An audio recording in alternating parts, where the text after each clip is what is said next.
संख्या के अनुपात में अगर कोई चीज मिलती तो हिस्सेदारी है, संख्या के अनुपात से कोई चीज कम मिलती तो हकमारी है। एक किस्म के ओबीसी को आगे बढ़ने का मौका था, जो कुछ मौका था, कुछ कहेंगे हम, ज़्यादा तो नहीं, कुछ मौका था जो वो भी छीना जा रहा है।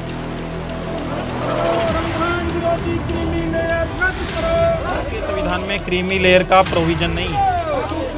एक बाप के अगर 4 बेटे हैं तो बाप की संपत्ति चारों में बंटती है। मतलब अगर बाप बेईमान है, यहाँ पर हमारा जो बाप है वो सरकार है। ओबीसी की 1931 की जनगणना के मुताबिक ओबीसी इस देश में 52% है। इतनी महंगी हो गई है, जो गरीब आदमी वो पढ़ा नहीं सकेगा, जो पढ़ाने वाले हैं वो वैसे बाहर, और जो नहीं पढ़ा सकते वो तो बाहर ही है।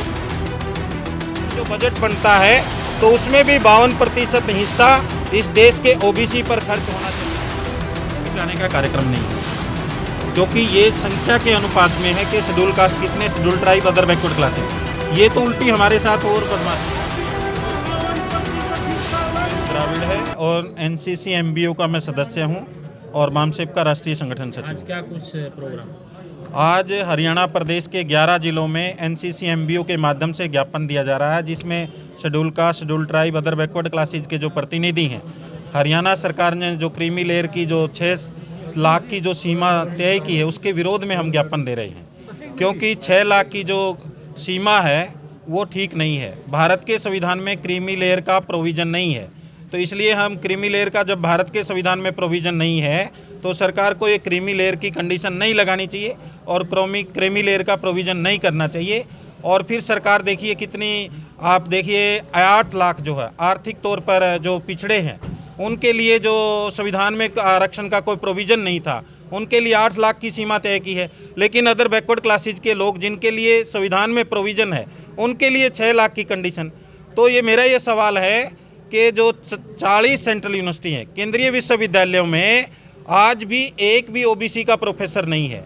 अगर इस तरह 6 लाख की कंडीशन लगा दी जाएगी तो उनका कोटा कैसे पूरा होगा? स्वयं सरकार मानती है, सरकार के मंत्रियों ने संसद में बयान दिया कि उसका जो ओबीसी का कोटा है 11% ही पूरा हुआ है, जबकि ओबीसी की 1931 की जनगणना के मुताबिक ओबीसी इस देश में 52% है। तो ओबीसी को 52% हिस्सा मिलना चाहिए, या अगर पुराने आंकड़े पर सरकार नहीं मानती तो जातीय आधारित जनगणना करवाए सरकार, और जातीय आधारित जनगणना करवा करके जितनी भी ओबीसी की संख्या बनती है उसके मुताबिक हिस्सा ओबीसी को देना चाहिए। और साथ ही हम ये मांग करते हैं कि ओबीसी को बजट के मुताबिक भी, इस देश का जो बजट बनता है तो उसमें भी 52% हिस्सा इस देश के ओबीसी पर खर्च होना चाहिए उस बजट का। ठीक है, धन्यवाद सर, मैं कमलकांत वर्मा, मैं हरियाणा मूल निवासी संघ का प्रदेश अध्यक्ष हूँ, और मेन मुद्दा था आज का क्रीमी लेयर के बारे में। हम क्रीमी लेयर के बारे में मिलने आए थे यहाँ पे। जो क्रीमी लेयर 6 लाख रुपए कर दी गई है, तो ये एक किस्म के ओबीसी को आगे बढ़ने का मौका था, जो कुछ मौका था, कुछ कहेंगे हम, ज़्यादा तो नहीं, कुछ मौका था जो वो भी छीना जा रहा है। तो एक तो क्रीमी लेयर वर्ड ही नहीं है संविधान के अंदर, ऊपर से ये 6 लाख का कर दिया 8 लाख की बजाय। जो सामान्य वर्ग हैं उनके लिए तो 8 लाख हैं, हमारे लिए ओबीसी के लिए सिर्फ 6 लाख रुपए कर दिया गया है। तो ये हम इसके विरोध में यहाँ पर प्रदर्शन करने के लिए आए थे, और यहाँ पे हम लोगों ने ज्ञापन दिया है अभी उसके बारे में। और एमपी एमएलए के बच्चों को बाहर निकालने के उसमें क्या कुछ? वो तो नेचुरली बात है, अभी बाहर होंगी नहीं, हाँ। इस गरीबी मिटाने का कार्यक्रम नहीं है, क्योंकि ये संख्या के अनुपात में है कि शेड्यूल कास्ट कितने, schedule tribe, other backward classes, ये तो उल्टी हमारे साथ और बदमाशी है।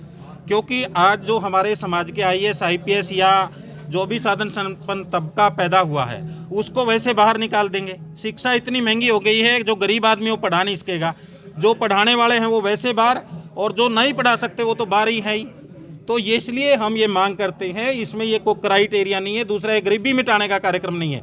सरकार को अगर गरीबी मिटानी है तो उसके लिए और योजनाएं बनाए, संविधान में बहुत सारे प्रावधान हैं।